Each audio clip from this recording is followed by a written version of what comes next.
जी अस्सलाम वालेकुम। 24 जनवरी 2025 को एफबीआर ने एक एसआरओ इशू किया था, एसआरओ नंबर 55, जिसमें दो नए एनेक्जर्स इंट्रोड्यूस करवाए गए थे सेल्स रिटर्न के लिए। एक एनेक्जर जे है जो कि एक मैन्युफैक्चरर ने अगर रिटर्न फाइल करनी है और वो चीज़ बना के को पाकिस्तान में सप्लाई कर रहा है तो उसको मंथली रिटर्न में एनेक्जर जे फाइल करना पड़ेगा। एनेक्जर जे पहले भी मैन्युफैक्चरर फाइल कर रहे होते हैं, लेकिन उसमें कुछ चेंजेस थी जो कि ऑलरेडी हम डिस्कस कर चुके हैं। आज की वीडियो में दोबारा से इसको डिस्कस कर लेंगे। एनेक्जर H1 सेकंड एनेक्जर है जो कि नया ऐड किया गया है। लेकिन आज की डेट में अगर देखें 17 फरवरी आज है और अभी जनवरी की रिटर्न फाइल करने में सिर्फ एक दिन बाकी है। ये दोनों एनेक्जर्स अपडेटेड फॉर्म में अवेलेबल नहीं है। इस वजह से काफी लोग थोड़ा कंफ्यूज हैं कि हमें रिटर्न फाइल करनी चाहिए या वेट करना चाहिए, एक्सटेंशन फाइल करनी चाहिए, या अगर अगर फाइल कर भी देते हैं फ्यूचर में जाकर अगर कोई चेंज आता है तो एफबीआई का नोटिस तो नहीं आ सकता, क्योंकि ये एसआरओ 24 जनवरी का आ गया हुआ है और ये एज ऑफ टुडे एप्लीकेबल है। लेकिन पोर्टल के ऊपर इसको इम्प्लीमेंट नहीं किया गया।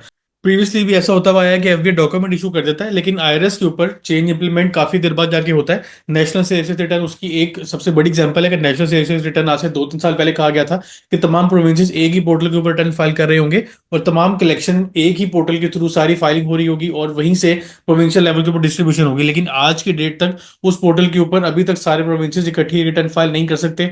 अभी भी डिफरेंट प्रोविंशियल लेवल के ऊपर जाकर रिटर्न फाइल करनी पड़ी होती है।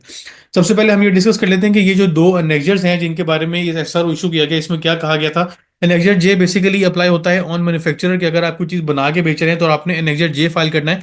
एनेक्जर जे में करंटली जो एक पोर्टल के ऊपर फॉर्म अवेलेबल है उसमें क्वांटिटीज की मूवमेंट अवेलेबल नहीं होती। जैसे अगर आपने क्वांटिटी ओपनिंग क्वांटिटी तो आ गई, लेकिन ड्यूरिंग द पीरियड आपने कितनी क्वांटिटी बनाई या आपने कितनी क्वांटिटी का बैलेंस आपके पास पड़ा हुआ है, उस पर कितना इनपुट टैक्स आपका क्लेम अभी नहीं मिला, इस तरह की मूवमेंट नहीं होती। सिंपल आपकी जो अभी करंटली आप जो फाइल कर रहे होते हैं उसमें आप कैपेसिटी बताते हैं अपने प्लांट की, कितनी क्वांटिटी आपने प्रोड्यूस की और उसकी वैल्यू आ रही होती है इन टर्म्स ऑफ रुपीस, और उसके बाद उसका कोई क्लोजिंग बैलेंस नहीं आ रहा होता, कोई मूवमेंट नहीं आ रही होती। जबकि ये जो नया फॉर्मेट है उसमें सबसे पहले आपको एचएस कोड एंटर करना है, डिस्क्रिप्शन बतानी है, उसके बाद क्वांटिटी आपने सबसे पहले ओपनिंग स्टॉक की बतानी है और उसकी क्वांटिटी के साथ साथ में वैल्यू भी बतानी होगी।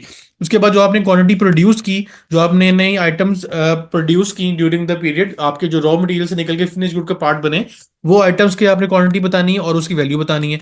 फिर जो आपने आइटम्स सेल की, जो आपने एनेजर सी में अपना डाटा दिखाया हुआ है वो आपके सेल का है, उसको आपने एनेजर जे में भी यहाँ पे लिंक करना है। उसमें आपने जो लोकल चीजें बेची उसकी क्वांटिटी है, उसकी वैल्यू आ गई। जो आपकी क्वांटिटी ऐसी सेल हुई जो कि एक्सपोर्ट के ऊपर आपने जाके उसको सेल किया, उसकी क्वांटिटी और उसकी वैल्यू आ गई। लास्ट में उसका क्लोजिंग बैलेंस यहाँ पे निकल आता है। अब लोकल सेल में एग्जेम्प्ट और टैक्सेबल दोनों शामिल है। एक्सपोर्ट अलहदा से शो हो रही है और एंड पे क्लोजिंग बैलेंस उसका आ रहा है क्वांटिटी में और जो टोटल वैल्यू है। इसके साथ साथ एनेक्जर H1 बेसिकली अप्लाई होता है कमर्शियल इंपोर्टर पे, डिस्ट्रीब्यूटर पे, होलसेलर पे, जो टैक्सेबल गुड्स या ऐसे फिनिश गुड्स की सप्लाई कर रहा है जिसको ऊपर टैक्स अप्लाई होता है in annexure H1 of the monthly return. अब यहाँ पे रिटेलर का नाम नहीं लिखा हुआ, रिटेलर के ऊपर H1 जो नया एनेक्जर है ये अप्लाई नहीं होता। लेकिन अगर आप एज अ मैन्युफैक्चरर काम कर रहे हैं तो फिर आपने एनेक्जर जे का जो मॉडिफाइड फॉर्म है वो फाइल करना होगा। एनेक्जर H1 फाइल होगा अगर चाहे आपकी छोटी दुकान है, बड़ी दुकान है, आप इंपोर्टर के तौर पे काम कर रहे हैं, ट्रेडर के तौर पे काम कर रहे हैं, डिस्ट्रीब्यूटर के तौर पे काम कर रहे हैं, अगर आपका गुड्स टैक्सेबल है सेल्स टैक्स के अंदर, तो फिर आपको एनेक्जर H1 फाइल करना है। एनेक्जर H1 में क्या डिटेल आपको प्रोवाइड करनी पड़ेगी वो हम देख लेते हैं।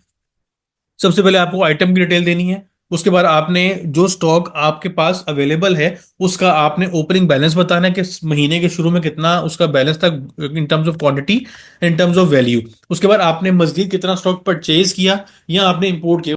यहाँ पे आप या तो लोकल परचेज कर रहे हैं या आप इंपोर्ट करें तो दोनों केस में आपने क्वांटिटी और वैल्यू बतानी है।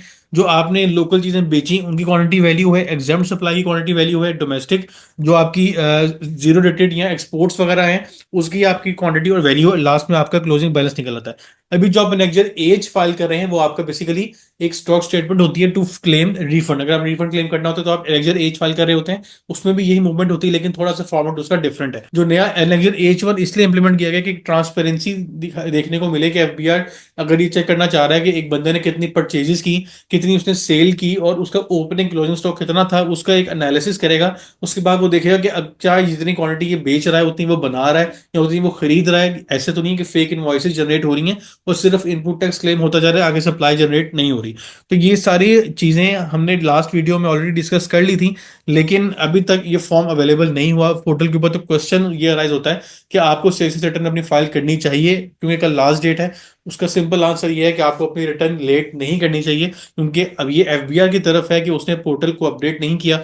आईआरएस के ऊपर चीजें जो थी वो सही तरह से इंप्लीमेंट नहीं हुई, इन टाइम इंप्लीमेंटेशन नहीं हुई, तो इसमें टैक्स पेयर की कोई गलती नहीं है।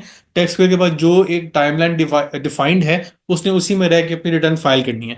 इसके साथ साथ एक इसमें रिसेंट अपडेट ये भी है कि कराची टैक्स बार एसोसिएशन ने लेटर इशू किया है एफबीआर को, जिसमें उन्होंने क्लियरली ये इसके ऊपर कंसर्न रेज किए हैं कि नेक्स्ट H1 और नेक्स्ट जे जो कि नए एसआरओ नंबर 55 के थ्रू इंप्लीमेंट किए गए थे, वो अभी तक आईआरएस के ऊपर इंप्लीमेंट नहीं किए गए। दोनों एनेक्जर्स जनवरी 2025 के रिटर्न के लिए अवेलेबल नहीं है, जिसकी वजह से टैक्स पेयर्स को काफी परेशानी फेस करनी पड़ रही है। काफी लोग कंफ्यूज हैं कि वो फाइल करें या ना करें। तो इस पे कराची टैक्स बार एसोसिएशन ने रिक्वेस्ट की है एफबीआर से कि वो ये इंप्लीमेंटेशन जो इस एसआरओ की इंप्लीमेंटेशन है उसमें 2 माह का वो टाइम पीरियड दें, जिसमें मार्च 2025 तक का टाइम पीरियड शामिल है। मतलब अभी आप जनवरी के रिटर्न फाइल करें फरवरी, और फिर मार्च के रिटर्न फाइल कर रहे होंगे 18 अप्रैल तक। तो 18 अप्रैल तक आपको एक्सटेंशन दी जाए, ये इस लेटर में लिखा। अगर आप खुद से भी डायरेक्टली एफबीआर को लेटर इशू करना चाहते हैं अपनी तरफ से अपने आप को सेफ एंड पे रखने के लिए, तो मैं इस डॉक्यूमेंट का जो लिंक है वो डिस्क्रिप्शन में ऐड कर रहा हूँ। आप उसको वहां से क्लिक करके डाउनलोड कर सकते हैं, ताकि आप सेम एज इट इज अगर वर्डिंग कॉपी करना चाह रहे हैं तो आप कर सकते हैं। ये हेल्पफुल होती है। इसी तरह ही हम लोग आपस में डाटा शेयर करते हो, ताकि कोई टेक्स्ट पे कोरस्पॉन्डेंस करना चाह रहे हैं एफबीआर के साथ, तो एक लॉ का रेफरेंस या लीगल पॉइंट ऑफ व्यू से आप उससे बात कर सकें। तो ये एक रीजन अपडेट थी regarding annexure H1 and annexure J, के अभी तक उस पर कोई अपडेट नहीं है, और काफी लोग क्वेश्चन भी कर रहे हैं, ईमेल भी कर रहे हैं, और कमेंट बॉक्स में भी मेंशन कर रहे हैं, पूछ रहे हैं इसके बारे में कि हमें क्या करना चाहिए। तो उसका सिंपल आंसर ये है कि आपको अपनी रिटर्न फाइल कर देनी चाहिए।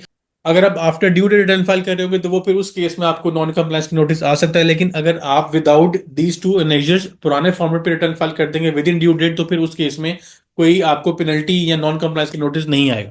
इंशाल्लाह नेक्स्ट वीडियो में नए टॉपिक की डिस्कशन होगी। अपने ध्यान रखिएगा। अल्लाह हाफिज़। सर, मैंने अपने व्हाट्सएप पे चैनल बनाया है सीए पैकेज शेख के नाम से। इसमें जितने भी रीसेंट अपडेट्स हैं वो आपको एक्सक्लूसिवली यहाँ पे अवेलेबल होंगी, रियल टाइम पे आपसे शेयर की जाएंगी। उसके बाद वीडियो में जो भी मैं डिस्कशन करता हूँ उसको मैं पहले ही ग्रुप में बता दूंगा इंशाल्लाह, कि जो आज हम डिस्कशन करेंगे वो किस टॉपिक के ऊपर होगी।